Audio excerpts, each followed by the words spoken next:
Assalamualaikum warahmatullahi wabarakatuh. Kami dari kelompok 6 yang terdiri atas saya sendiri, Anugerah Sukmadia Wigati, nomor NIM 90, dan Kamtisari, nomor NIM 89. Hari ini pada pertemuan mata kuliah histologi, kami akan menyampaikan materi berkaitan dengan histologi sistem endokrin pada manusia dan hewan.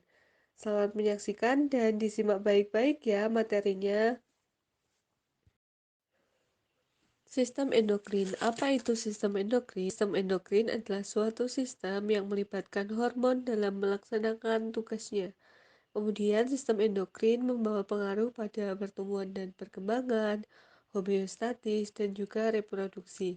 Homeostatis adalah suatu usaha tubuh untuk mempertahankan suhu tubuh kita masing-masing. Selanjutnya, berkaitan dengan sistem endokrin dan hormon. Hormon memiliki peranan penting dalam sistem endokrin, di mana sistem endokrin adalah sel yang menghasilkan hormon. Hormon itu adalah molekul yang berfungsi sebagai signal kimia. Sel endokrin mampu menghasilkan hormon dan kemudian disekresikan melalui pembuluh darah. Nah, tiga jenis atau tiga golongan dari hormon yang pertama ada hormon, protein, dan polipeptida. Ini meliputi hormon pada kelenjar hipofisis, kemudian pada kelenjar paratiroid, dan kelenjar lainnya. Kemudian ada hormon steroid, itu ada progesteron, estrogen, dan kelenjar pankreas lainnya. Kemudian ada hormon turunan asam amino dan tiroksin. Selanjutnya berkaitan dengan organ sistem endokrin dan juga macam kelenjar endokrin. Organ endokrin berupa sel, contohnya pada sel yang terletak pada lambung, yaitu sel argentavin yang berfungsi menghasilkan gastrin. Macam-macam kelenjar endokrin itu ada beberapa macam. Yang pertama ada kelenjar hipofisis, kemudian kelenjar tiroid, kelenjar paratiroid, kelenjar timus, kelenjar suprarenalis, kelenjar pienalis, dan juga kelenjar pankreas. Materi yang pertama adalah kelenjar hipofisis atau glandula hipofisis.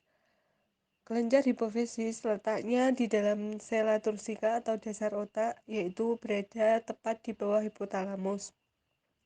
Kemudian secara anatomis, kelenjar hipofisis terdiri atas lobus anterior dan juga lobus posterior. Pada lobus anterior terdapat pars distalis, kemudian pada lobus posterior terdapat pars norvesa dan juga pars intermedia. Kemudian secara histologis terdiri atas tiga jenis, pars distalis, norvesa, dan juga pars intermedia. Bisa dilihat di gambar, letaknya berada tepat di bawah hipotalamus. Kemudian secara histologis tadi ada pars distalis, pars intermedia, dan juga pars norvesa. Selanjutnya adalah kelenjar tiroid atau glandula tiroid, di mana glandula tiroid berlokasi di region cervicalis anterior dari laring.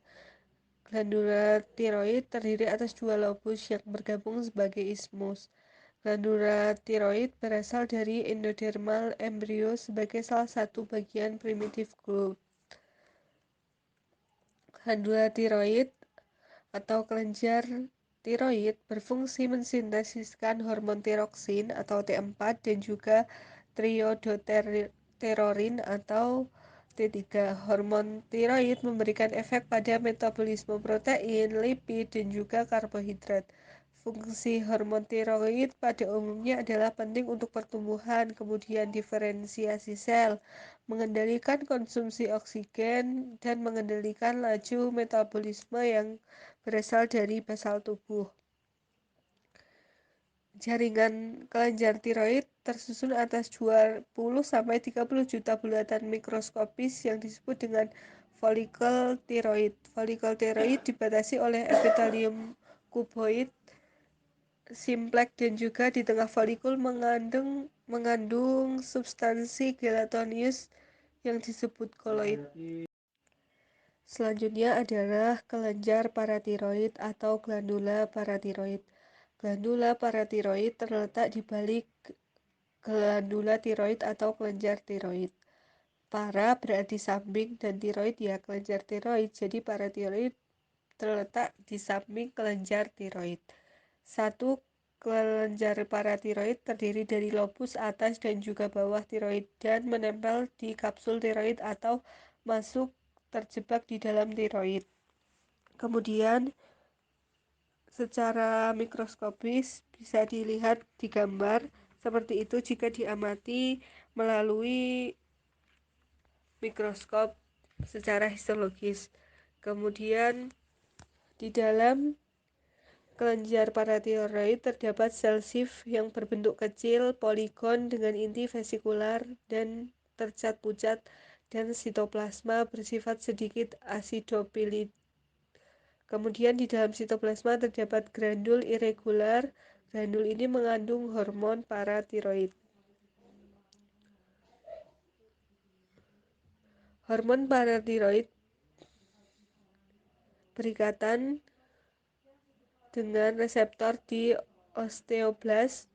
Ini merupakan fungsi dari hormon paratiroid, di mana setelah berikatan dengan osteoblast, produksi osteoblast stimulating factor mengalami peningkatan, kemudian aktivitasnya bertambah, jumlah osteoksalatnya juga bertambah, terjadi pelepasan kalsium di dalam darah, dan feedbacknya negatif berupa hormon paratiroid.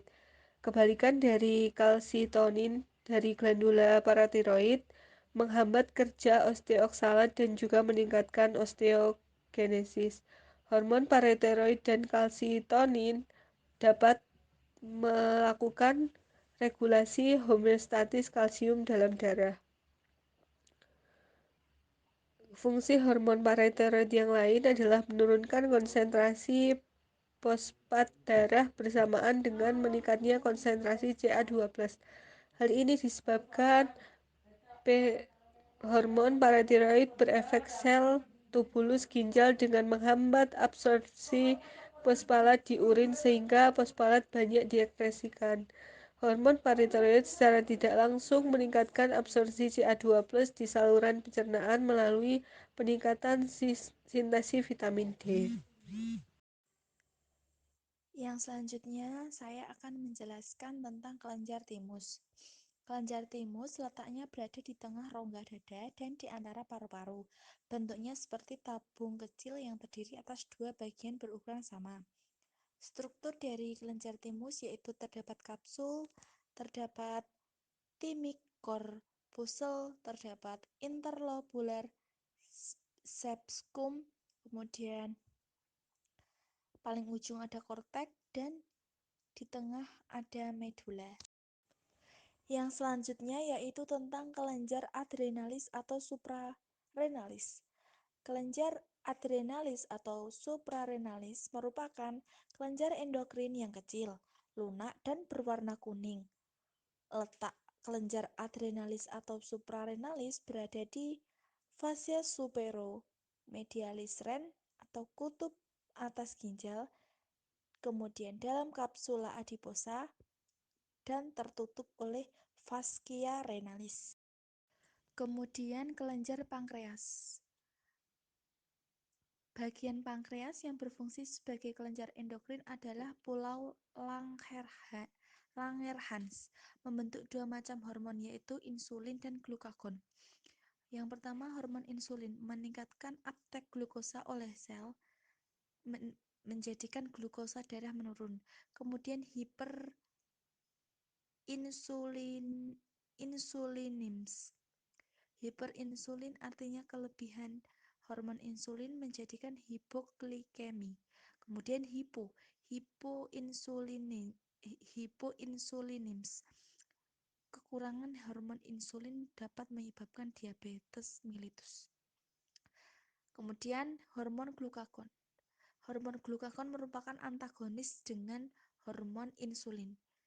Dapat meningkatkan pelepasan glikogen oleh jaringan yang menyebabkan glukosa darah meningkat.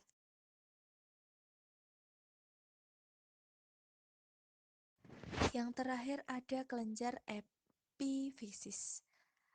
Struktur dari kelenjar ini berbentuk kerucut kecil melekat pada diencephalon melalui tangkai korpus pineali. terletak di posterior mesencephalon, kemudian dibungkus oleh pia mater, memiliki dua macam sel, yaitu pinealocyte dan sel interstitial atau sel glia. Dapat mencapai puncak perkembangan umur 7 tahun. Umur meningkat, kemudian jaringan ikat bertambah dan terbentuk calcified bodies, acervuli atau brainstem atau corpora arenacea.